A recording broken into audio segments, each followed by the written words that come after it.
Hello dear students, how are you? कैसे हैं आप? Today we discuss about atomic structure lecture number 6 of class 11th on your channel Genius Academy Alwar. So atomic structure lecture number 6 की discuss करने वाले हैं। आज अपन बात करेंगे बोहर्स एटॉमिक मॉडल के आगे की। बोहर्स एटॉमिक मॉडल के आगे की अगर अपन बात करें तो आज अपन पढ़ेंगे इलेक्ट्रोमैग्नेटिक रेडिएशन और स्पेक्ट्रम के बारे में। स्पेक्ट्रम क्या होता है, पिछले वीडियो लेक्चर में मैंने आपको कुछ क्लियर करने की कोशिश की थी। आज अपन बात करेंगे ये इलेक्ट्रोमैग्नेटिक रेडिएशन क्या होती है, कौन कौन से रीजन्स होते हैं इलेक्ट्रोमैग्नेटिक रेडिएशंस के, और उसकी क्या क्या कैरेक्टरिस्टिक प्रॉपर्टी होती है। क्लियर है? उसके बाद अपन डिस्कस करेंगे कि जो बोहर्स ने अपनी सबसे बड़ी पजल सॉल्व की थी रदरफोर्ड मॉडल की, कि वो एटॉमिक स्पेक्ट्रम को, हाइड्रोजन के एटॉमिक स्पेक्ट्रम को एक्सप्लेन नहीं कर पाए थे कि क्यों वो डिस्क्रीट टाइप का या लाइन टाइप का आ रहा है। हाइड्रोजन का एटॉमिक स्पेक्ट्रम डिस्क्रीट या लाइन स्पेक्ट्रम आ रहा था, तो उसको एक्सप्लेन करेंगे। ठीक है, उसको मतलब फुल्ली डिस्क्राइब करेंगे कुछ सीरीज की हेल्प से। ठीक है, तो आज का स्टार्ट कर रहे हैं अपन वीडियो लेक्चर, और सबसे पहले अपन स्टार्ट करते हैं इलेक्ट्रोमैग्नेटिक रेडिएशन से। क्लियर हो रहा है? इलेक्ट्रोमैग्नेटिक रेडिएशंस क्या होते हैं, इनको अपन EMR भी बोल सकते हैं। इलेक्ट्रोमैग्नेटिक रेडिएशंस, शॉर्ट में इसको EMR भी अपन बोल सकते हैं। देखो, इलेक्ट्रोमैग्नेटिक रेडिएशंस जो होती हैं, आपने सुना होगा विजिबल लाइट है, IR है, अल्ट्रावायलेट लाइट होती है, UV रेज है ना। हमारी अर्थ के चारों तरफ एक लेयर होती है, ओजोन लेयर, वो क्या करती है, और जो अल्ट्रावायलेट लाइट आती है, हार्मफुल रेज, उनको एब्जॉर्ब कर लेती है और हमें प्रोटेक्ट करती हैं। पढ़ा है आपने, सुना है इन रेज का नाम, UV, IR, gamma rays, visible rays. Visible rays वो रेज होती हैं जिनमें 7 कलर होते हैं, VIBGYOR, violet, indigo, blue, green, yellow, orange, red. Clear हो रहा है ये? तो ये सारी क्या है, ये सब इलेक्ट्रोमैग्नेटिक रेडिएशंस होती है। डेफिनेशन क्या है, जरा नाम से पता चल रहा है, इलेक्ट्रिक फील्ड और मैग्नेटिक फील्ड। जरा ध्यान देना, इलेक्ट्रिक फील्ड और मैग्नेटिक फील्ड के म्यूचुअल इंटरेक्शन से बनने वाली रेडिएशन या वेव, इलेक्ट्रोमैग्नेटिक वेव या इलेक्ट्रोमैग्नेटिक रेडिएशंस कहलाती हैं। क्लियर है? यहाँ पर 3 कंपोनेंट होते हैं इलेक्ट्रोमैग्नेटिक रेडिएशंस के। कितने कंपोनेंट होते हैं? 3। एक होता है इलेक्ट्रिक फील्ड का कंपोनेंट, एक होता है मैग्नेटिक फील्ड का कंपोनेंट, और एक होती है डायरेक्शन ऑफ इलेक्ट्रोमैग्नेटिक रेडिएशन। 3 चीजें आपको पता करनी है। तो इलेक्ट्रोमैग्नेटिक रेडिएशंस क्या होती है, जरा समझने की कोशिश करते हैं। डेफिनेशन लिखते हैं, those radiations, we can say those radiations in which electric and magnetic field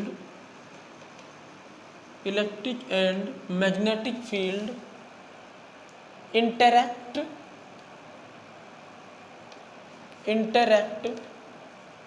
perpendicular,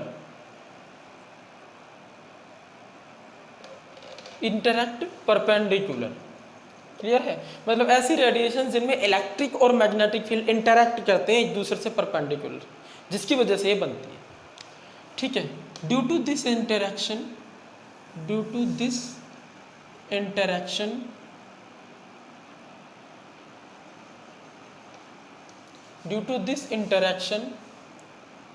a wave is formed which perpendicular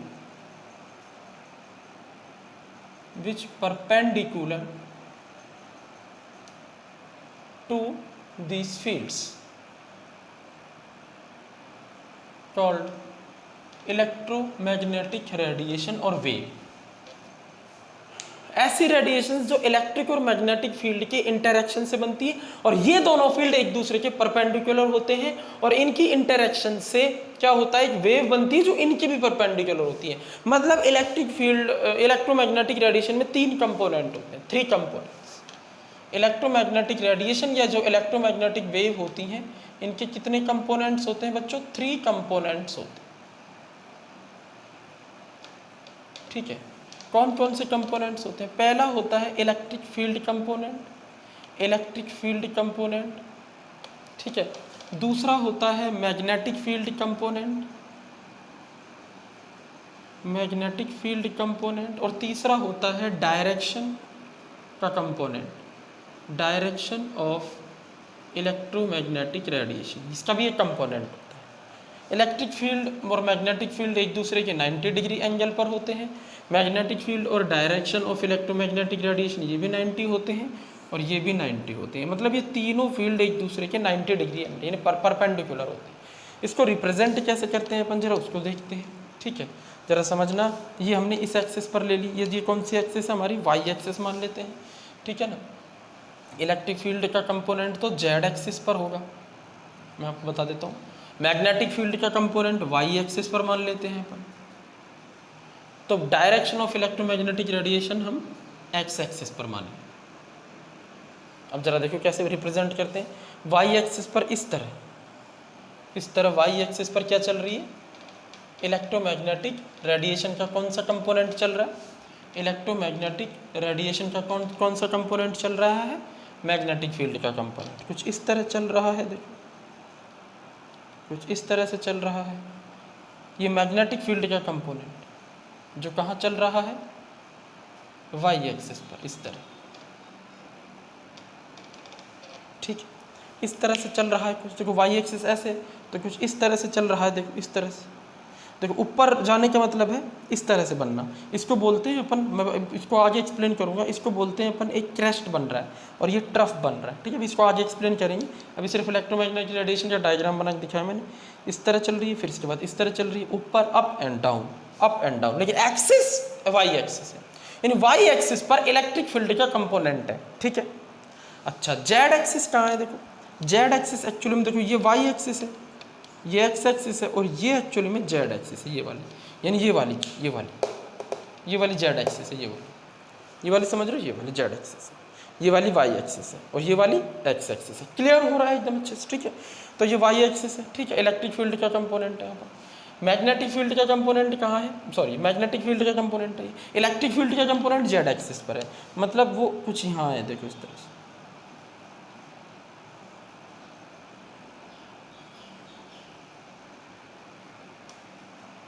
कुछ इस तरह से जेड एक्सिस, देखो जेड एक्सिस जैसी फीलिंग आ रही है। ठीक है, इस तरह से जेड एक्सिस, इस तरह से ये कौन सा कंपोनेंट है, जेड एक्सिस पर इलेक्ट्रिक फील्ड का कंपोनेंट। कुछ बुक्स में उल्टा भी दे देते हैं, कोई दिक्कत नहीं, जेड एक्सिस पर मैग्नेटिक फील्ड का कंपोनेंट दे देते हैं या इलेक्ट्रिक फील्ड का, तो उससे कोई फर्क पड़ने वाला नहीं, दोनों 90 डिग्री पर होने चाहिए। क्लियर है, दोनों कैसे होने चाहिए, 90 डिग्री पर। अब जरा तुम ध्यान से देखो, किसी भी पॉइंट पर तुम देखो, किसी भी पॉइंट पर दोनों फील्ड जो है एक दूसरे के परपेंडिकुलर, मतलब किसी स्पेस में किसी पॉइंट पर इलेक्ट्रिक फील्ड अगर यहाँ है तो मैग्नेटिक फील्ड यहाँ होगा, ये मैग्नेटिक फील्ड यहाँ है तो इलेक्ट्रिक फील्ड यहाँ होगा, और दोनों जब इंटरेक्ट करेंगे दोनों फील्ड, तो एक्स एक्सिस के मतलब इन दोनों के भी परपेंडिकुलर एक्स एक्सिस पे चलेगी इलेक्ट्रोमैग्नेटिक रेडिएशन। तो यहाँ क्या चलती है, यहाँ देखो ये एक्स एक्सिस है, यहाँ क्या चलती है, यहाँ इधर चल रही है इलेक्ट्रोमैग्नेटिक रेडिएशन। क्लियर हो रहा है, किधर चल रही है, इलेक्ट्रोमैग्नेटिक रेडिएशन। ठीक है, ये हो गया हमारा इलेक्ट्रिक फील्ड का कंपोनेंट, इसको ई वेक्टर बोल देता हूँ। ठीक है, ये हो गया हमारा मैग्नेटिक फील्ड का कंपोनेंट, ये वाला, इसको मैं बी वेक्टर बोल देता हूँ, और ये हो गई हमारी direction of electromagnetic wave, direction of electromagnetic wave या इलेक्ट्रोमैग्नेटिक रेडिएशन।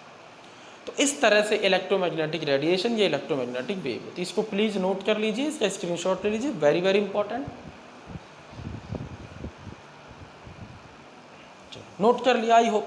चलो अब अपन बात करते हैं कुछ इलेक्ट्रोमैग्नेटिक रेडिएशंस होती हैं, इनकी कुछ कैरेक्टरिस्टिक प्रॉपर्टीज के बारे में। सो नाउ वी डिस्कस और we talk about some characteristic properties of electromagnetic radiations. Clear हुआ कुछ इलेक्ट्रोमैग्नेटिक रेडिएशन, यानी जो लाइट होती है एक्चुअली में, जो लाइट हम जिस लाइट की हेल्प से हम इस दुनिया को देखते हैं, क्लियर हो रहा है, एक्स रेज जो होती हैं जिनसे अपन हमारी बोन्स को देखते हैं, फ्रैक्चर आ जाता है जब करवाते हैं ना एक्सरे। ठीक है, ये सब जो है इलेक्ट्रोमैग्नेटिक रेडिएशंस होती है, और ये एक्चुअली में इतनी इजी नहीं होती है, कॉम्प्लिकेटेड तरीके से चल रही होती है। आप खुद देख रहे हो हर पॉइंट पर दो फील्ड है, एक इलेक्ट्रिक फील्ड है एक मैग्नेटिक। अब कुछ बच्चे मेरे से ये पूछते हैं सर इलेक्ट्रिक फील्ड आया कैसे, तो आपने इतना तो सुना होगा कि इलेक्ट्रिक फील्ड किसी भी चार्ज पार्टिकल से आता है। तो लाइट भी क्या है, लाइट को चार्ज पार्टिकल बोला जाता है, पता है आपको, चार्ज पार्टिकल, लाइट का मतलब होता है कि चार्ज पार्टिकल आ रहे हैं एक तरह से। क्लियर है नहीं? ये आप समझ लो, क्योंकि जब कोई चार्ज आता है तो चार्ज के चारों तरफ इलेक्ट्रिक फील्ड बनता है, प्लस चार्ज माइनस चार्ज, और जब ये चार्ज चलने लगता है, मूविंग होता है ये, तो मैग्नेटिक फील्ड भी बनने लगती है, और जब दोनों फील्ड बनने लगती है तो फिर लाइट भी बनने लगती है। तो इलेक्ट्रोमैग्नेटिक रेडिएशन जो होती है ये दोनों फील्ड के म्यूचुअल इंटरेक्शन से बनती है। क्लियर हो रहा है यहाँ तक आपको एकदम? ठीक है, अच्छे से, बढ़िया। अब अपन डिस्कस करेंगे आगे की बातें। आगे की अगर अपन बात करते हैं एटॉमिक स्ट्रक्चर में, तो अब अपन स्टार्ट कर रहे हैं कैरेक्टर्स या कैरेक्टरिस्टिक्स ऑफ इलेक्ट्रोमैग्नेटिक रेडिएशन। यानी इलेक्ट्रोमैग्नेटिक रेडिएशंस के कैरेक्टरिस्टिक्स क्या होते हैं, मतलब फीचर्स क्या होते हैं, प्रॉपर्टीज क्या होती हैं। इनको अपन प्रॉपर्टीज भी बोल सकते हैं। क्या बोल सकते हैं इनको? अपन प्रॉपर्टीज भी बोल सकते हैं। एकदम क्लियर हो रहा है? समझ में आ रहा है अच्छे से? ठीक है, तो देखो कैरेक्टरिस्टिक क्या होती है। सबसे पहला पॉइंट होता है इसमें वेवलेंथ।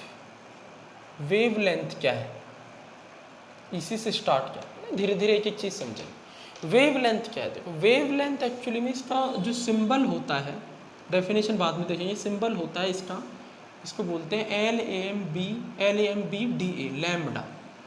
इस तरीके से सिंबल क्या होता है इसका? लैम्बडा होता है। वेवलेंथ का सिंबल क्या होता है बच्चों? लैम्बडा होता है, LAMBD। क्लियर हो रहा है एकदम? ठीक है, ये एक्चुअली में क्या है, वेव की लेंथ है। देखो नाम से पता चल रहा है, length of wave, length of wave. तो मैं कुछ नहीं कह रहा, अपने आप टॉपिक कह रहा है। वेव की लेंथ, वेव की लंबाई कितनी है उसको वेवलेंथ बोला जाता है। वेव कितनी लंबी है, कितनी छोटी है, कितनी बड़ी, वगैरह वगैरह। तो वेव की लेंथ जो होती है उसको अपन वेवलेंथ बोलते हैं। This is length of wave. Wavelength is length of wave, wave की लेंथ होती है। चलो सर इसकी डेफिनेशन क्या होगी, जरा देखो। अब मैं इलेक्ट्रोमैग्नेटिक रेडिएशन आपको बता रहा हूँ क्या होती है, जरा समझो। देखो ये हमारी इलेक्ट्रोमैग्नेटिक रेडिएशन है, इस तरह चल रही है, ये देखो इस तरह चल रही है। ये एक्चुअली में एक्स एक्सिस का कंपोनेंट दिखा रहा हूँ। इलेक्ट्रोमैग्नेटिक रेडिएशन किस डायरेक्शन में चलती है, इस तरह चलती है। तो इलेक्ट्रोमैग्नेटिक रेडिएशन जो चलती है, तो देखो जरा ध्यान दो, जब इलेक्ट्रोमैग्नेटिक रेडिएशन चलती है, ठीक है, तो इस पॉइंट से उसने चलना स्टार्ट किया, इस पॉइंट से उसने चलना स्टार्ट किया। क्लियर है? तो जिस पॉइंट से वो चलना स्टार्ट करती है उसी के सिमिलर पॉइंट पर जब वो आती है, जरा ध्यान दो, इस पॉइंट की सिमिलर पॉइंट ये रहा, फिर इसके सिमिलर ये रहा, समझो। तो जब अगला सिमिलर पॉइंट आता है तो एक पर्टिकुलर ज्योमेट्री बना चुकी होती है, इस तरह से, है ना, इस तरह से आधा चक्कर या हाफ साइकिल ट्रेवल कर रही होती है। तो इसे क्या बोलते हैं? इसे बोलते हैं अपन क्रेस्ट, क्रेस्ट। और नीचे वाले हाफ साइकिल को क्या बोलते हैं अपन? Trough.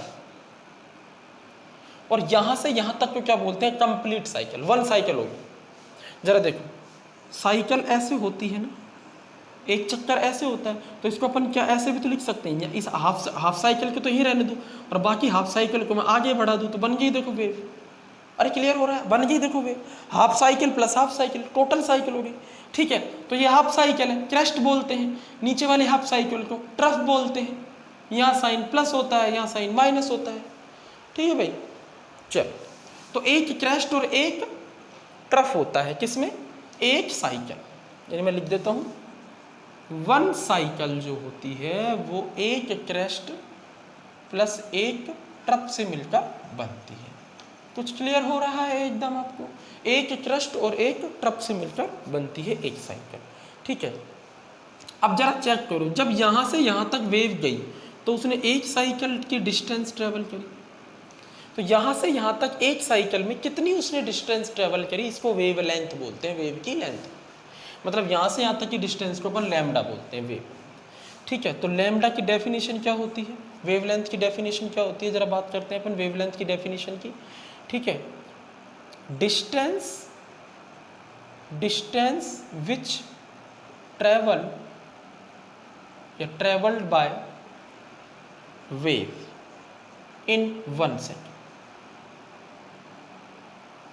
Distance which travelled by wave in 1 cycle.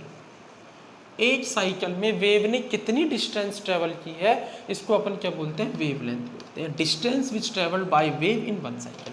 अरे यहाँ से यहाँ तक एक साइकिल पूरी होगी और कितनी डिस्टेंस ट्रेवल्ड की, यहाँ से यहाँ तक की डिस्टेंस ले लो, इसको बोलते हैं wavelength. That means length of wave. Clear हो रहा है एकदम अच्छे से? और एक साइकिल में एक क्रेस्ट होता है और एक ट्रफ होता है, यानी एक क्रेस्ट को अपन हाफ साइकिल और दूसरे ट्रफ को अपन हाफ साइकिल बोलते हैं, दोनों को मिला के पूरी साइकिल बोलते हैं। एक साइकिल में कितनी डिस्टेंस ट्रेवल की, इसको अपन लैम्डा बोलते हैं। ठीक है भाई। अच्छा एक चीज और, मैं एक और वेव बना देता हूं आपके सामने, जरा चेक करो। यहां से यहां तक ये बन गया क्रेस्ट, ये बन गया ट्रफ, तो यहां से यहां तक की डिस्टेंस एक साइकिल में ट्रेवल की गई डिस्टेंस के बराबर है, तो ये लैम्डा, तो लैम्डा डैश लिख देते हैं। क्लियर है नहीं? तो अब जरा चेक करो लैम्डा की वैल्यू बड़ी है, लैम्डा डैश की वैल्यू बड़ी, तो आप चेक करो लैम्डा डैश की वैल्यू बड़ी है किससे, लैम्डा से। ठीक है। सपोज करो ये वाली वेव जो है ये अलग फील्ड से आ रही है, ये वाली वेव अलग फील्ड से आ रही है। ठीक है। मान लो ये जो वेव है ये IR है, इंफ्रारेड। ठीक है। और ठीक है, और ये एक्स रेज है, तो अलग अलग रेज है, ये अलग रेज है, ये अलग रेज है। तो जब वेव रेज अलग अलग है, इलेक्ट्रोमैग्नेटिक रेडिएशन अलग अलग है, तो उनके द्वारा डिस्टेंस जो ट्रेवल होगी एक साइकिल में वो भी अलग अलग आ रही थी। यहाँ ज़्यादा डिस्टेंस ट्रेवल करनी पड़ रही है, यहाँ कम डिस्टेंस ट्रेवल करनी पड़ रही है, तो यहाँ वेवलेंथ ज़्यादा है, यहाँ वेवलेंथ कम है। क्लियर है? तो क्लियर हो यहाँ पर, तो अपन लिख सकते हैं different kind of wave have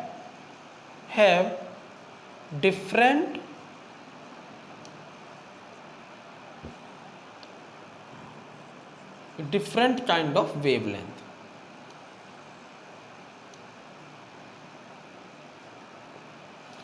ये वेव अलग तरीके की है, IR है, ये अलग तरीके की है, एक्स रेज है, तो इसकी वेवलेंथ अलग है, इसकी वेवलेंथ अलग है।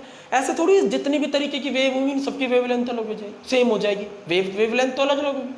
इसी से हमें पता चलता है, वेवलेंथ अलग होने से हमें पता चलता है कि इलेक्ट्रोमैग्नेटिक रेडिएशन कौन से फील्ड से आ रही है। ठीक है भाई। तो इस तरीके की बातें कर ली अपन ने। अब इसकी यूनिट क्या होती है, यूनिट, वेवलेंथ की यूनिट क्या? देखो वेवलेंथ की यूनिट जो होती है वो एक्चुअली में होती है हमारे पास, वेवलेंथ की यूनिट जो लेंथ की यूनिट होती है, जैसे मीटर भी हो सकती है, सेंटीमीटर भी हो सकती है, माइक्रोन मीटर भी हो सकती है, नैनोमीटर भी हो सकती है, और एंगस्ट्रॉम भी हो सकती है। और मैं आपको बता दूं एक एंगस्ट्रॉम बराबर कितना होता है, 10⁻⁻10 मीटर। तो ये सब यूनिटें होती हैं। लेंथ की जो यूनिटें हैं वो सब वेवलेंथ की यूनिट भी होंगी, क्योंकि वेव की लेंथ है, इतना ही तो फर्क है। तो ये यूनिट इस तरह से हुई। तो क्लियर है, कुछ समझ में आया? तो इसको अपन क्या बोलते हैं, वेवलेंथ बोलते हैं। वेवलेंथ के बारे में अच्छे से क्लियर हो। एक चीज़ और, अगर एक वेव ऐसी है जिसकी एनर्जी E1 है और एक वेव ऐसी है जिसकी एनर्जी E2 है, जरा सुनना, एक वेव ऐसी है जिसकी एनर्जी E1 है और एक वेव ऐसी है जिसकी एनर्जी E2 है, और अगर E1 का मान E2 से ज़्यादा हो, एक बात बताओ, जो वेव E1 एनर्जी की है उसकी वेवलेंथ लैम्डा 1 होगी, जो वेव E2 एनर्जी की है उसकी वेवलेंथ लैम्डा 2 होगी। तो एक चीज़ मैं आपको बता दूं, जिस वेव की एनर्जी ज़्यादा होती है उसकी वेवलेंथ कम होती है। This is very very important. इसको अपन प्रूफ करेंगे अभी आगे। अभी सिर्फ सस्पेंस छोड़ के जा रहा हूँ, छोड़े रख रहा हूँ आपके लिए, कि जो एनर्जी होती है ना भैया, वेव की एनर्जी वो इन्वर्सली प्रोपोर्शनल होती है वेवलेंथ की। ये कैसे आई कहानी, ये फ्रीक्वेंसी के बाद आपको समझ में आई है ना। पहले आप सिर्फ अभी इतना देखो कि किसी भी वेव की जो एनर्जी होती है वो जितनी ज़्यादा होगी उसकी वेवलेंथ उतनी ही कम हो जाएगी। ठीक है, यानी ये वेवलेंथ कम है, इस वाले वेव की वेवलेंथ कम है और इस वाले वेव की वेवलेंथ ज़्यादा है। तो यहाँ पर क्या हो रहा है, देखो चेक करो, इस वाले वेव की वेवलेंथ कम है, ठीक है, और इस वाले वेव की वेवलेंथ ज़्यादा है। तो मैंने क्या बताया, वेवलेंथ जब ज़्यादा होती है तो एनर्जी कम होती है, वेवलेंथ जब कम होती है तो एनर्जी ज़्यादा होती है। क्लियर है? यानी जो वेव छोटा रास्ता ट्रेवल करती है उसकी जो वेवलेंथ है वो, उसकी जो एनर्जी है वो ज़्यादा होती है, छोटा रास्ता ट्रेवल। और जो वेव बड़ा रास्ता ट्रेवल करती है, मतलब वो आराम से चल रही है, उसकी एनर्जी कम है। इसको अपन प्रूफ करेंगे बढ़िया तरीके से, कैसे आता है। अभी सिर्फ इतना नोट कर लो, सस्पेंस भी जरूरी है। ठीक है, चलो अब अपन नेक्स्ट कैरेक्टरिस्टिक की बात करते हैं भैया, और वो है हमारी कौन सी, फ्रीक्वेंसी की बात। दूसरी कैरेक्टरिस्टिक है हमारी फ्रीक्वेंसी। पहली समझ में आ गई वेवलेंथ अच्छे से। चलो हम देख रहे हैं कि जो इलेक्ट्रोमैग्नेटिक रेडिएशंस होती हैं उनकी क्या क्या कैरेक्टरिस्टिक प्रॉपर्टी हो सकती हैं एकदम अच्छे से। अब देखो चलो, बहुत इंपॉर्टेंट लेक्चर है ये, क्योंकि फिजिक्स में भी आपको बहुत हेल्प करेगा और in physics as well as in chemistry में भी ये आपको बहुत हेल्प रहने वाला है। तो चलो अब अपन डिस्कस करेंगे नेक्स्ट हमारी कैरेक्टरिस्टिक प्रॉपर्टी की। पहली कैरेक्टरिस्टिक प्रॉपर्टी सर ने बता दी, वेवलेंथ। ठीक है, इसको लैम्बडा से रिप्रेजेंट करते हैं। सेकंड है भैया फ्रीक्वेंसी, फ्रीक्वेंसी, ठीक है, ये इसका जो सिंबल होता है वो होता है इस तरीके की, इसको क्या बोलते हैं, एन यू, न्यू, क्या बोलते हैं इसको, एन यू, न्यू बोलते हैं इसको। जैसे इसको क्या बोलते हैं, लैम्बडा बोलते हैं, लैम्बडा, इसको क्या बोलते हैं, न्यू बोलते हैं, फ्रीक्वेंसी, ठीक है। अब ये क्या होती है, देखो जरा चेक करते हैं। एक सेकंड में मैं क्या अलग अलग वेव बनाऊं,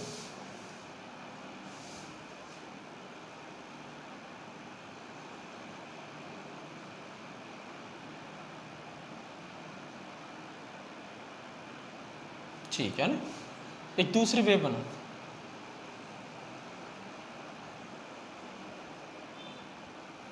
एक तीसरी वेव बनाओ, इन तीनों वेव में क्या आपको अंतर नजर आ रहा है। देखो अगर हम इस वेव की बात करें तो इस वेव की वेवलेंथ जरा चेक करो, कम है, बहुत कम, लैम्बडा। इस वेव की वेवलेंथ क्या है, लैम्बडा डैश, और इस वेव की वेवलेंथ क्या है, लैम्बडा डबल डैश। तीनों वेव की वेवलेंथ हमें पता लग गई। वेवलेंथ क्या होती है मैं फिर बता देता हूँ, एक साइकिल में कंप्लीट करी गई डिस्टेंस, किसी वेव के द्वारा एक साइकिल में कितनी डिस्टेंस ट्रेवल की जाती है, इसको वेवलेंथ बोलते हैं। एक साइकिल में एक क्रेस्ट और एक ट्रफ होता है, तो यहाँ से यहाँ तक की डिस्टेंस इसकी लैम्बडा डैश होगी, यहाँ से यहाँ तक की डिस्टेंस इसकी लैम्बडा होगी, और यहाँ से यहाँ तक की डिस्टेंस इसकी लैम्बडा डबल डैश होगी। एक चीज़ और, कई बार आपको बुक्स में ये भी लिखा मिल सकता है वेवलेंथ में, मैं आपको पहले क्लियर कर देता हूँ, मैं आपको पहले क्लियर कर देता हूँ, तो इससे भी क्लियर कर देता हूँ। कई बार वो ये कह सकता है कि किसी वेव में ए लगातार अल्टरनेट में जो दो क्रेस्ट आते हैं, जैसे ये क्रेस्ट आ रहा है, इसके बाद ट्रफ आ रहा है, फिर क्रेस्ट आ रहा है, तो अल्टरनेट क्रेस्ट है, अल्टरनेट समझते हो ना, एक के बाद एक क्रेस्ट, फिर ट्रफ, फिर क्रेस्ट। तो अल्टरनेट क्रेस्ट में कोई भी दो सिमिलर पॉइंट ले लो, उनके बीच की डिस्टेंस भी वही होती है वेवलेंथ, तो ये एग्जैक्ट इसी के इक्वल आती है, लैम्बडा डैश ही आएगी। क्लियर हो रहा है, नहीं हो रहा? तो ऐसे भी इसको वेवलेंथ को डिफाइन करते हैं, तो इससे कोई प्रॉब्लम नहीं है। क्रेस्ट भी ले सकते हैं अपन, ट्रफ भी ले सकते हैं, अल्टरनेट, कोई प्रॉब्लम नहीं। बाकी सबसे बेस्ट डेफिनेशन ये कि एक साइकिल में ट्रेवल की गई डिस्टेंस को वेवलेंथ कहते हैं। The distance which is travel by A wave in one cycle is called wavelength. अच्छा, फ्रीक्वेंसी पे बात चल रही है, सिंबल न्यू है। अब जरा समझना, यहाँ वेवलेंथ लैम्बडा है, यहाँ लैम्बडा डैश है, यहाँ लैम्बडा डबल डैश है। सबसे बड़ी वेव कौन सी है, ये वाली, उससे छोटी ये वाली है, और सबसे छोटी वेव ये वाली। अब सपोज करते हैं इस वेव को यहाँ से चलने में अपने स्टॉप वॉच लगा दिया, वेव ने यहाँ से चलना शुरू किया, और चलते चलते जब तक वो यहाँ आई उसको 1 सेकंड हो गया, ठीक है ना। इस वेव को भी 1 सेकंड हो गया यहाँ से यहाँ तक आने, और इस वेव को भी 1 सेकंड लगा यहाँ से यहाँ तक, यानी जो टाइम ट्रेवल है वेव का वो 1 सेकंड है। वेव ने यहाँ से यहाँ तक की डिस्टेंस ट्रेवल करने में 1 सेकंड लगाया, इन तीनों वेव ने 1 सेकंड लगाया टाइम यहाँ से यहाँ तक की डिस्टेंस ट्रेवल। तो 1 सेकंड में जरा चेक करो इस वाली वेव ने कितने साइकिल क्रॉस किए। देखो, 1 साइकिल, 2 साइकिल, 3 साइकिल, 4 साइकिल, एकदम अच्छे से क्लियर है। 1 साइकिल, 2 साइकिल, 3 साइकिल, 4, ये वेव, एक वेव है, 2 वेव, 3 वेव, 4 वेव, 4 बार वेव आई, ठीक है। 1 सेकंड में कितनी बार वेव आई है, 4 बार। अपन कह सकते हैं 1 सेकंड में कितने साइकिल्स पूरे किए हैं वेव ने, 4 साइकिल्स पूरे किए। ध्यान रहेगा, यहाँ जरा चेक करो 1 सेकंड में कितने साइकिल्स पूरे किए वेव ने, 2 ही साइकिल पूरे, 2 साइकिल पूरे। क्लियर? यहाँ कितने साइकिल ट्रेवल किए एक वेव ने 1 सेकंड में, 1 ही साइकिल ट्रेवल। यहाँ 4 साइकिल ट्रेवल हो रहे 1 सेकंड में। यहाँ वेव 2 ही साइकिल ट्रेवल कर रही है, और यहाँ वेव 1 ही साइकिल ट्रेवल कर रही है। कुछ समझ में आ रहा है, कुछ समझ में आ रहा है? फ्रीक्वेंसी क्या होती है, the number of cycles which travel by wave in unit time. अब ये टाइम तुम 1 सेकंड ले सकते हो, 1 मिनट ले सकते हो, 1 घंटा ले सकते हो, मैंने 1 सेकंड लेके आपको दिखा दिया। यूनिट टाइम कह दो चाहे यूनिट सेकंड कह दो। The number of waves which travel by A wave, the number of cycles which travel by a wave, I again repeat, the number of cycles which travel by a wave in unit time or 1 second called frequency। यहाँ frequency कितनी आएगी, 4, यहाँ 3, और यहाँ यहाँ 4, यहाँ 2, और यहाँ 1। यहाँ 1 सेकंड में कितने साइकिल्स ट्रेवल हो रहे हैं, कितने साइकिल क्रॉस हो रहे हैं, 4। यहाँ 2 साइकिल क्रॉस हो रहे हैं, यहाँ 1 साइकिल क्रॉस हो रहा है, ठीक है भाई। तो अपन फ्रीक्वेंसी की डेफिनेशन क्या लिखेंगे, बहुत ही ईजी, आप अपने आप भी लिख सकते हो, ठीक है। क्या है, number of cycles which number of cycles which travelled by A wave in unit time या इन यूनिट सेकेंड या इन 1 सेकेंड। अच्छे समझ में आया, इन 1 सेकेंड, 1 सेकेंड में कितने साइकिल ट्रेवल हुए, called frequency, called frequency. Symbol मैंने बताई दिया, इसका न्यू होता है। इसकी यूनिट क्या होती है वो भी जरा सुन लो। इसकी यूनिट 1/सेकंड भी होती है, इसी को बोला जाता है हर्ट्स और इसी को बोला जाता है CPS। ये तीनों इक्वल होते हैं, मतलब ये यूनिट होती है इसकी। देखो 1 सेकंड में, इसलिए पर सेकंड, 1 सेकंड में कितने साइकिल आ रहे हैं, इसलिए 1/सेकंड होगी। हर्ट्स एक साइंटिस्ट थी जिनको रिस्पेक्ट देने के लिए हर्ट्स भी बोलते हैं अपन, और CPS की फुल फॉर्म होती है साइकिल्स पर सेकंड। जैसे मान लो अगर इस वेव की बात करें, फर्स्ट वेव की बात करते हैं अपन, फर्स्ट वेव की, तो इसकी वेव, इसकी फ्रीक्वेंसी क्या आ रही है, न्यू। क्लियर है, इसकी फ्रीक्वेंसी क्या आ रही है, न्यू आ रही है, इसको न्यू 1 मान लेते हैं। फर्स्ट वेव की फ्रीक्वेंसी न्यू 1 आ रही है, तो इसकी वैल्यू क्या होगी जरा चेक करो, 4 CPS या 4 हर्ट्स या 4/1 एक ही बात है। 4 साइकिल्स पर सेकंड, 1 सेकंड में 4 साइकिल क्रॉस हो गए, इसलिए फ्रीक्वेंसी आएगी 4 साइकिल पर सेकंड। 9-10 में आपने पढ़ा होगा 4 हर्ट्स, हर्ट्स का मतलब होता है 1 CPS, 1 हर्ट्स 1 CPS के बराबर होता है। लिख देना 1 हर्ट्स 1 CPS के बराबर होता है, तो 4 हर्ट्स 4 CPS के बराबर होगा। मतलब अगर कोई वेव 1 सेकंड में 4 साइकिल क्रॉस कर रही है तो इसका मतलब उसकी फ्रीक्वेंसी 4 हर्ट्स है। ठीक है, अगर कोई वेव 1 सेकंड में 10,000 साइकिल क्रॉस कर रही है तो उसकी फ्रीक्वेंसी 10,000 हर्ट्स होगी, या हम बोलेंगे 10 किलो हर्ट्स, क्योंकि 1000 मतलब 1 किलो, ठीक है ना भाई, तो 10 किलो हर्ट्स होगी। क्लियर हो रहा है एकदम। तो 10,000 हर्ट्स का मतलब है कि कोई ऐसी वेव है जो बहुत ही स्पीड से चल रही है, मतलब जो हाई एनर्जी की वेव है, जो 1 सेकंड में 10,000 बार साइकिल क्रॉस कर लेती है, 10,000 साइकिल क्रॉस कर लेती है 1 सेकंड के अंदर, तो 10,000 हर्ट्स होगी उसकी फ्रीक्वेंसी। कुछ हो रहा है क्लियर? मैंने बहुत सिंपल एग्जांपल से आपको समझाया है। इतनी कम नहीं होती फ्रीक्वेंसी, बहुत ज़्यादा तक फ्रीक्वेंसी होती है, करोड़ों तक भी हो जाती है फ्रीक्वेंसी कई बार। ठीक है, फर्स्ट वेव का मतलब हो गया न्यू 1 फ्रीक्वेंसी 4 साइकिल पर सेकंड। अगर हम बात करते हैं अब सेकंड वेव की, तो सेकंड वेव की फ्रीक्वेंसी न्यू 2 कितनी होगी, 2 CPS या 2 हर्ट्स हो जाएगी। क्लियर हो रहा है एकदम। और अगर हम बात करेंगे थर्ड वेव की, तो थर्ड वेव की फ्रीक्वेंसी न्यू 3 हो जाएगी हमारी 1 CPS या 1 हर्ट्स। अब आप एक चीज़ नोटिस करो जरा, एक चीज़ मैं आपको यहाँ पर इंडिकेट करवाना चाह रहा हूँ कि देखो यहाँ वेवलेंथ चेक करो, वेवलेंथ सबसे कम है, सबसे छोटी वेव है। जितनी वेव छोटी होगी उतनी ही ज़्यादा साइकिल ट्रेवल करेगी। एक बात बताओ, रास्ता अगर छोटा हो गया तो नंबर ऑफ साइकिल बढ़ जाएगा। मैंने एक बच्चे से कहा कि आप किसी एक ऐसे पॉइंट से अपनी यात्रा स्टार्ट करो साइकिल से, और आपको 5 किलोमीटर का एक रास्ता आपको 500 मीटर का एक रास्ता दिया जाता है। आपको क्या करना है, इस पॉइंट ए से और पॉइंट बी तक जाना है साइकिल से। डिस्टेंस है 500 मीटर।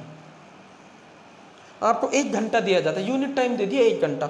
तो उस बच्चे से कहा गया 500 मीटर इधर आना है, फिर इधर आना है, 1 चक्कर पूरा हो जाएगा, इधर आना है, इधर आना है, 1 चक्कर। तो उससे कह रहा है कि 1 घंटे में आप कितने चक्कर काटते हो, वो आपको बताना है।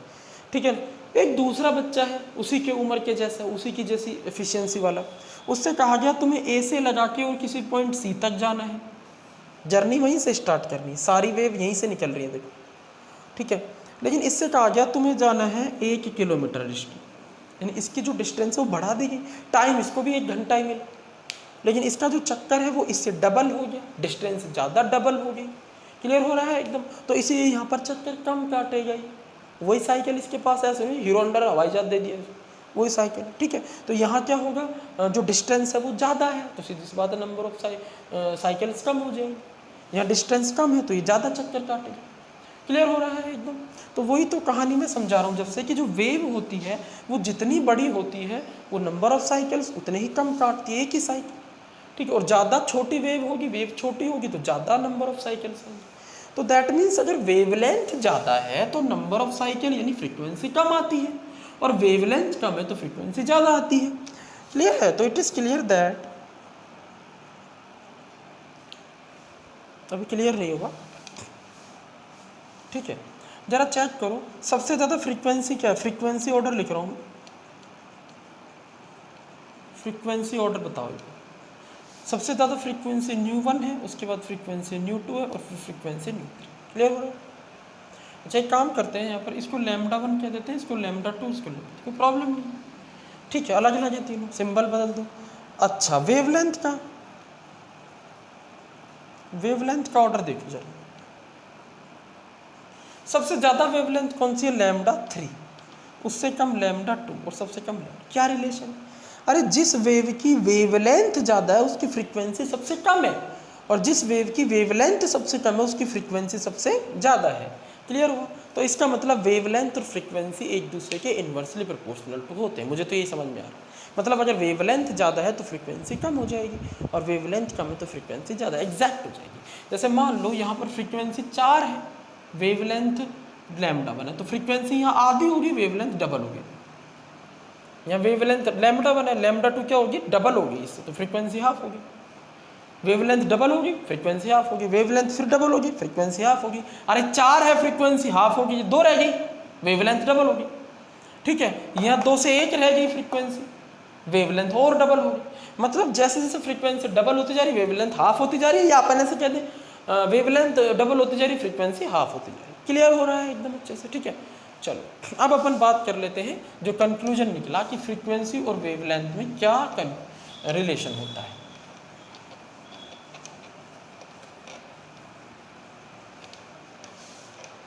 ठीक है, तो हम कह सकते हैं it is conclude that frequency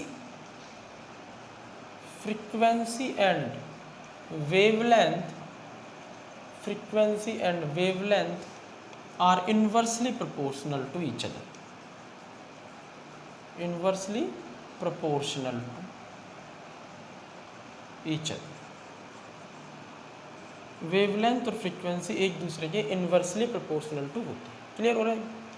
मतलब ये है कि यानी कि जो फ्रीक्वेंसी होगी वो इन्वर्सली प्रोपोर्शनल टू होगी लैम्डा। फ्रीक्वेंसी किसके इन्वर्सली प्रोपोर्शनल टू होगी? लैम्डा। ठीक है भैया, यहाँ से क्या दो कि वेवलेंथ इन्वर्सली प्रोपोर्शनल होगी फ्रीक्वेंसी। ठीक, मतलब अगर वेवलेंथ डबल तो फ्रीक्वेंसी हाफ, वेवलेंथ ट्रिपल तो फ्रीक्वेंसी 1/3, वेवलेंथ क्वाड्रपल 4 गुना तो फ्रीक्वेंसी 1/4, या फ्रीक्वेंसी डबल तो वेवलेंथ हाफ। वेवलेंथ कितनी है? λ1, यहाँ वेवलेंथ λ2 डबल हो गई, सपोज करो ये वेवलेंथ इससे डबल, वेवलेंथ डबल तो फ्रीक्वेंसी देखो हाफ रहेगी नहीं, यहाँ 4 थी 2 रही, 2 4 का हाफ होता।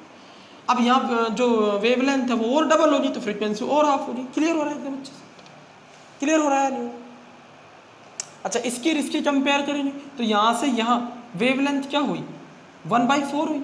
यहाँ सॉरी, यहाँ वेवलेंथ कितनी हुई? 4 गुना होगी भाई, यहाँ डबल हुई थी, यहाँ डबल, तो यहाँ से यहाँ आएंगे सीधे तो 4 गुना, तो फ्रीक्वेंसी 4 गुना कम हो जाएगी। यहाँ 4 है, यहाँ 1, कैसे भी देख लो। चलो बहुत बढ़िया ना। अब एक बात बताओ, जब ये प्रोपोर्शनल टू का साइन हम हटाएंगे, when we remove proportionality sign, तो एक कांस्टेंट आता है। क्या आता है? कांस्टेंट आता है। जब हम रिमूव प्रोपोर्शनलिटी साइन, ये प्रोपोर्शनल साइन को हटाओ तो एक कांस्टेंट आता है सी आता है। सी को क्या बोलते हैं अपन जरा पता है? स्पीड ऑफ लाइट या इलेक्ट्रोमैग्नेटिक रेडिएशन। इलेक्ट्रोमैग्नेटिक रेडिएशन को अपन लाइट बोल सकते हैं। वाइट लाइट होती है जिसमें भी और 7 कलर होते हैं, तो ये स्पीड ऑफ लाइट है। इसकी वैल्यू क्या होती है पता है आपको? इसकी वैल्यू होती है, सब जानते हैं, 3 × 10⁸ मीटर पर सेकेंड। कांस्टेंट है नहीं तो भैया, तो कांस्टेंट है, इसकी वैल्यू थोड़ी ना बदलेगी। लाइट की जो वो होती है स्पीड, ये कांस्टेंट होती है। इसकी स्पीड कितनी होती है? 3 × 10⁸ मीटर पर सेकेंड।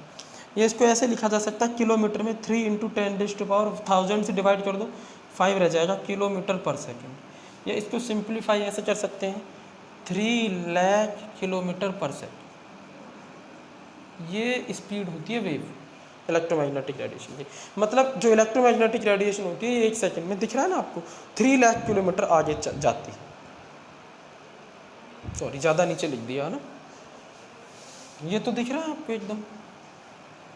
ठीक है, तो यहाँ मैं लिख देता हूँ, इसकी स्पीड होती है लाइट की 3 × 10⁸ मीटर पर सेकेंड, और इसको आप लिख सकते हैं 3 × 10⁵ किलोमीटर पर सेकेंड। ठीक है भाई, या 3 लाख किलोमीटर पर सेकंड, ये लाइट की स्पीड होती है। तो ये कांस्टेंट वैल्यू, ठीक है। ये वेवलेंथ चेंज हो जाएगी, फ्रीक्वेंसी चेंज हो सकती है, लेकिन इन दोनों को मल्टीप्लाई करेंगे तो हमेशा सी आएगा, ये आपको ध्यान रखना है। लैम्बडा को न्यू से मल्टीप्लाई कर दो तो सी बच जाएगा। यानी कि जो स्पीड ऑफ लाइट होती है वो क्या होती है, वेवलेंथ इंटू फ्रीक्वेंसी। क्या होती है बोलो, वेवलेंथ इंटू फ्रीक्वेंसी, ठीक है भाई। चलो अब अपन एक बार स्पीड ऑफ लाइट को डिफाइन कर देते हैं। थर्ड कैरेक्टरिस्टिक प्रॉपर्टी ले लेते हैं, इसको नोट कर लिया आपने, स्पीड ऑफ लाइट। फिर कुछ क्वेश्चंस भी लेंगे, एनर्जी लेंगे, फिर एम्पलीट्यूड ले लेंगे, 2-3 चीज़ और रह रही है अभी। धीमे धीमे अच्छे से समझ में आ रहा है आपको एक एक चीज़, ठीक है। ऐसे ही इंटरेस्ट डेवलप होता है बच्चों, ऐसे ही इंटरेस्ट डेवलप होता है केमिस्ट्री फिजिक्स में भी। आपकी 11th क्लास है, धीरे धीरे सब कुछ समझ में आने लगेगा आप, लेकिन कंटिन्यूसली रहिए, पेन कॉपी लेकर के बैठिए, मज़े से अपने नोट्स बनाइए, कंटिन्यूसली आप क्लास में रहिए। ऑफलाइन क्लासेस की तरह ही समझो ऑनलाइन क्लासेस भी, कोई डाउट आता है पूछिए, लेकिन कंटिन्यूटी अब जरूरी है, it is very very important. Science के अंदर कंटिन्यूटी बहुत ज़रूरी होती है ना, कंटिन्यू नहीं रहोगे तो आप कुछ नहीं कर सकते अपने लाइफ में, कंटिन्यूटी तो जरूरी होगी। अब अपन देखते हैं दूसरी चीज़ भी सर आपने समझा दी, दूसरी फ्रीक्वेंसी। मैं इसलिए लिख रहा हूँ इधर जिससे ध्यान रहेगा आपको न्यू, और इन दोनों के बीच में मैंने रिलेशन भी बता दिया, equal to C upon length. C speed of light है, कांस्टेंट, ठीक है भाई। अब अपन थर्ड कैरेक्टरिस्टिक प्रॉपर्टी ले लेते हैं, speed of light. Speed of light को कैसे डिफाइन करते हैं, एक बात बताओ, स्पीड क्या होती है? डिस्टेंस अपॉन टाइम होती है स्पीड। अपन जानते हैं speed equal to distance upon time, ये पढ़ रखा है अपन ने, बहुत ही बेसिक सा फॉर्मूला, तो वही यहाँ है। अगर 1 अपॉन, इसको हम ऐसे लिख सकते हैं, speed equal to distance into 1 upon time. और 1 अपॉन टाइम फ्रीक्वेंसी होती है कि नहीं होती बोलो, अभी बताया था मैंने, 1 अपॉन सेकेंड फ्रीक्वेंसी होती है, तो ये फ्रीक्वेंसी हो गई भैया, ठीक है, फ्रीक्वेंसी। और डी क्या है, डिस्टेंस। वेव की डिस्टेंस क्या होती है, वेवलेंथ होती है, फ्रीक्वेंसी न्यू होती है, तो स्पीड ऑफ लाइट सी आ गई। क्लियर हो रहा है एकदम, देखो बढ़िया तरीके से, ठीक है। यानी स्पीड ऑफ लाइट क्या होती है, जरा ध्यान से समझना, जरा ध्यान से समझना। The distance which is travelled by wave in 1 second. Speed of light की बात कर रहा हूँ मैं। स्पीड ऑफ लाइट का मतलब होता है द मल्टीप्लीकेशन ऑफ वेवलेंथ और फ्रीक्वेंसी। फ्रीक्वेंसी और वेवलेंथ को जो मल्टीप्लाई कर देते हैं तो क्या आ जाती है हमारे पास, डिस्टेंस आ जाती है। क्या आ जाती है, डिस्टेंस आ जाती है। या हम ऐसे कह सकते हैं कि यूनिट टाइम में किसी वेव ने कितनी डिस्टेंस ट्रेवल करी है, उसे भी अपन स्पीड बोलते हैं। यूनिट टाइम, जैसे मैं कह रहा हूँ ना, 1 सेकेंड में कितनी डिस्टेंस ट्रेवल करी है, 3 लाख किलोमीटर, तो 3 लाख किलोमीटर पर सेकेंड, 3 लाख किलोमीटर पर सेकेंड, ठीक है भाई। तो डेफिनेशन क्या होगी, सी सिंबल हो जाएगा, द डिस्टेंस विच, डिस्टेंस समझ गए ना, वेवलेंथ है, the distance which travelled by, the distance which traveled by wave in unit time called speed। और इस फॉर्मूले को आप पकड़ के बैठ जाओ। यानी स्पीड जो होती है लाइट की वो लैम्डा इंटू न्यू, और ये क्या होती है, speed of light constant value, constant, ये ध्यान। क्लियर है? चलो, मतलब ये हुआ कि अगर आपको वेवलेंथ पता है किसी वेव की और आपने उसकी फ्रीक्वेंसी निकाल ली, अगर वेवलेंथ पता है और आपने उसकी फ्रीक्वेंसी निकाल ली और फिर दोनों को मल्टीप्लाई करा, दोनों को क्या करा, मल्टीप्लाई करा, तो सी की वैल्यू, इन दोनों का मल्टीप्लिकेशन जब करोगे तो वैल्यू सी के इक्वल है। क्लियर है नहीं? चलो अब अपन बात कर लेते हैं नेक्स्ट, वो है हमारा एनर्जी। किसी लाइट की एनर्जी क्या होती है? देखो मैक्स प्लांक ने इसको सबसे पहले बताया था, आइंस्टाइन मैक्स प्लांक ने। Max Planck suggest that energy की बात कर रहा हूँ मैं, एनर्जी ऑफ वेव या इलेक्ट्रोमैग्नेटिक रेडिएशन की एनर्जी क्या होती है। Max Planck suggest that energy of wave is, ये ध्यान रखो बस, E इक्वल टू एच, ये ध्यान रखना, E इक्वल टू एच। मतलब जो एनर्जी होती है आई कहाँ से, देखो एनर्जी फ्रीक्वेंसी के डायरेक्टली प्रोपोर्शनल। फ्रीक्वेंसी मैंने बताया, यानी कि अगर इस वेव की बात इस वेव से करें तो बताओ इन दोनों में से वैसे भी लॉजिकल सोचो, इन दोनों वेव में से किस वेव की एनर्जी ज़्यादा होगी? जो वेव ज़्यादा साइकिल क्रॉस कर रही है 1 सेकेंड। सोच के देखो, मान लो 500 मीटर की डिस्टेंस पर दो बंदे थे, ये भी 500 मीटर ए से बी जाना है और दूसरे को भी ए से बी जाना है, 500 मीटर ही जाना है ना। लेकिन इसने क्या किया, इसकी एनर्जी हाई थी, ये कोई बंदा है ना, बंदा है एक्स और ये बंदा वाई है। बंदे एक्स ने क्या किया, ए से बी तक गया, 500 मीटर की डिस्टेंस ट्रेवल की, फिर आया, फिर गया। 1 घंटे में इसने 10 चक्कर लगा लिए और इसने 1 घंटे में 5 ही चक्कर लगाए। तो कुछ सोचो, जिसने 10 चक्कर लगा लिए उसकी एफिशिएंसी एनर्जी ज़्यादा थी, मतलब जिसने ज़्यादा चक्कर लगाए उसकी एनर्जी ज़्यादा है और जिसने कम चक्कर लगाए उसकी एनर्जी कम है। तो एनर्जी का फ्रीक्वेंसी से रिलेशन बताया था मैक्स प्लांक ने, और ये कहा था कि अगर एनर्जी की अगर वेव की फ्रीक्वेंसी ज़्यादा आ रही है, 1 सेकंड में नंबर ऑफ वेव अगर ज़्यादा आ रही है, 1 सेकंड में अगर नंबर ऑफ साइकिल्स ज़्यादा आ रही है किसी वेव की, तो उसकी एनर्जी भी ज़्यादा आती है। और जितनी फ्रीक्वेंसी होती है उतनी ही एनर्जी आती है, उसी रेशो में आती है। तो फ्रीक्वेंसी एनर्जी इस तरह से कोरिलेट कर जाती है। जब प्रोपोर्शनल टू का साइन हटाते हैं तो एच आता है, और मैंने आपको बताया था, ध्यान हो तो एच को बोलते हैं अपन प्लैंक्स कांस्टेंट। बोहर्स मॉडल में आया था ना प्लैंक्स कांस्टेंट,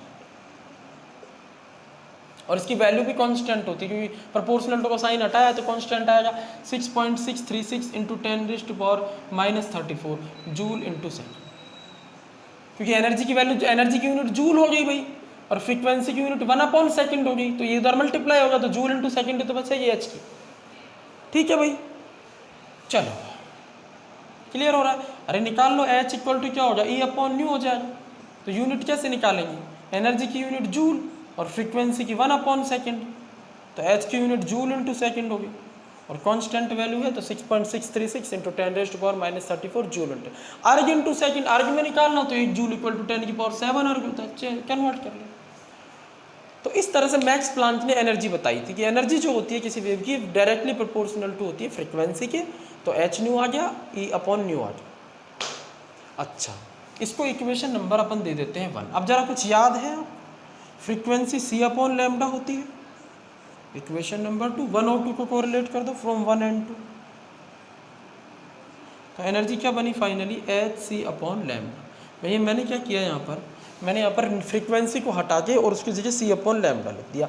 मतलब एनर्जी का लैम्डा के साथ क्या रिलेशन होता है, इनवर्सली प्रोपोर्शनल टू। सस्पेंस ध्यान है, मैंने वीडियो के स्टार्टिंग में बताया था कि जो एनर्जी होती है किसी वेव की वो वेव लेंथ के इनवर्सली प्रोपोर्शनल टू होती है। मतलब यहाँ वेव लेंथ ज़्यादा है तो यहाँ देखो एनर्जी कम है, इसकी एनर्जी कम है, वेव लेंथ ज़्यादा है, और एनर्जी कम है तो फ्रीक्वेंसी भी कम है। अरे एनर्जी कम है तो फ्रीक्वेंसी भी कम है, लेकिन वेव लेंथ ज़्यादा है। क्लियर हो रहा है एकदम अच्छे से। मतलब आपको जो कंक्लूजन निकालना है वो ये है कि एनर्जी ज़्यादा होती है तो फ्रीक्वेंसी भी ज़्यादा हो जाती है। जब ऐसे क्या, जब किसी वेव की फ्रीक्वेंसी ज़्यादा होती है तो एनर्जी ज़्यादा होती है, और एनर्जी ज़्यादा होती है तो वेव लेंथ कम होती है। ये तीनों चीज़ पकड़ के बैठ जाए। जब किसी वेव की फ्रीक्वेंसी ज़्यादा होती है तो उसकी एनर्जी ज़्यादा होती है, और जब एनर्जी ज़्यादा होती है तो वेवलेंथ कम हो जाती है। या ऐसे कह दो, फ्रीक्वेंसी ज़्यादा वेवलेंथ कम, एनर्जी ज़्यादा वेवलेंथ कम, यानी ये दोनों तो एक तरह से सिनोनिम्स हो गए, ठीक है, और ये उसका उल्टा हो गया। तो नोट कर लो इसको, ये है एनर्जी। ठीक है, और अब लास्ट बात कर लेते हैं अपन क्या, एम्पलीट्यूड की। एम्पलीट्यूड क्या होता है?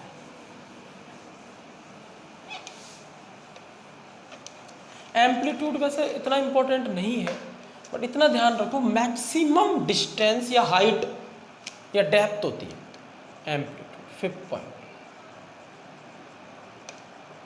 एम्पलीट्यूड मैक्सिमम हाइट या डेप्थ, हाइट ऑफ क्रेस्ट और maximum depth of trough called amplitude.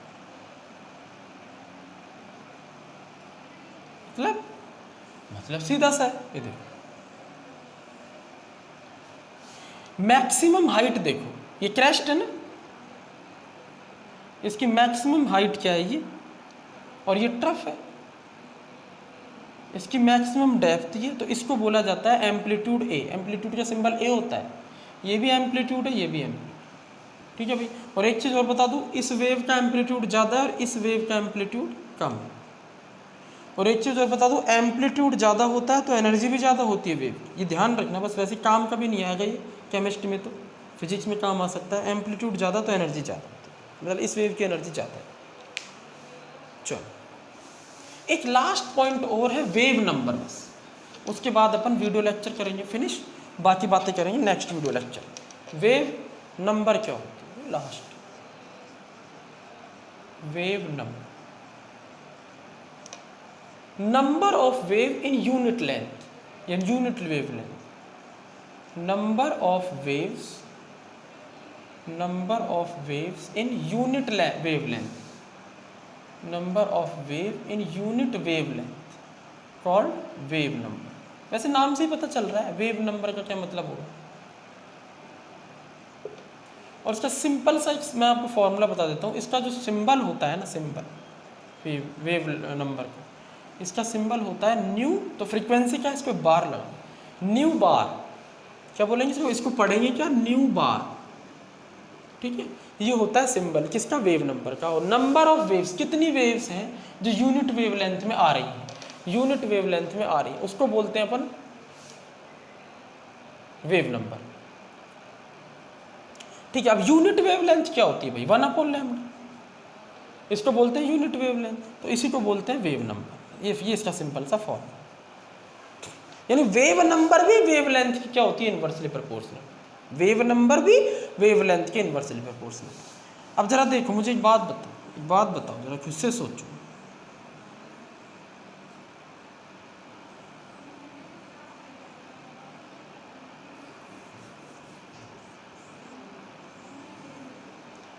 यहां से यहां तक की जो लेंथ है वो सपोज करो 1 मीटर है।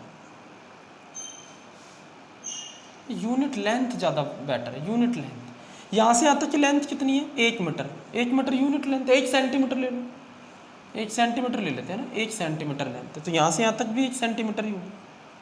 तो ये वेव अलग है, ये वेव अलग है, इस वेव की फ्रीक्वेंसी और वेव लेंथ अलग है, इसकी अलग है। तो इस वेव ने, इस इलेक्ट्रोमैग्नेटिक रेडिएशन ने 1 सेंटीमीटर में कितने वेव क्रॉस करवाए, कितने वेव क्रॉस कर गए इसके 1 centimetre distance, 1 2 3 4 wave 1 centimetre distance में क्रॉस कर रहे हैं। और यहाँ एक ही वेव क्रॉस कर रहे हैं, तो यहाँ वेव नंबर क्या होगा भाई, यहाँ वेव नंबर क्या होगा, ज़्यादा होगा। और यहाँ वेव नंबर क्या होगा, कम। यहाँ वेव नंबर ज़्यादा होगा और यहाँ वेव नंबर कम। क्लियर है। यहाँ अपन क्या करेंगे, इस वेव की वेवलेंथ लिख देंगे, ये कम लिखेंगे तो वेव नंबर ज़्यादा आएगा। और यहाँ क्या लिखेंगे, इसकी वेवलेंथ लिखेंगे, ये ज़्यादा होगी तो वेव नंबर कम आ जाएगा। अरे भाई इस वेव की वेवलेंथ ज़्यादा आएगी तो यहाँ ज़्यादा लिखेंगे कोई चीज़ तो वेव नंबर कम आएगा। और इस वेव की वेवलेंथ कम है तो यहाँ कम लिखेंगे वेव। जैसे मान लो यहाँ जो वेवलेंथ है लैम्डा, ये 1/4 है, और यहाँ वेवलेंथ कितनी है, 1/2 है। ठीक, जरा समझना। तो यहाँ मैं वेवलेंथ, इस वेव की वेव नंबर निकालूँ, इस वेव की, तो वेव नंबर क्या होगी, लैम्डा की वैल्यू 1/4 है, तो 1/4 रखूँगा मैं, तो 4 आ जाएगी ना वेव नंबर।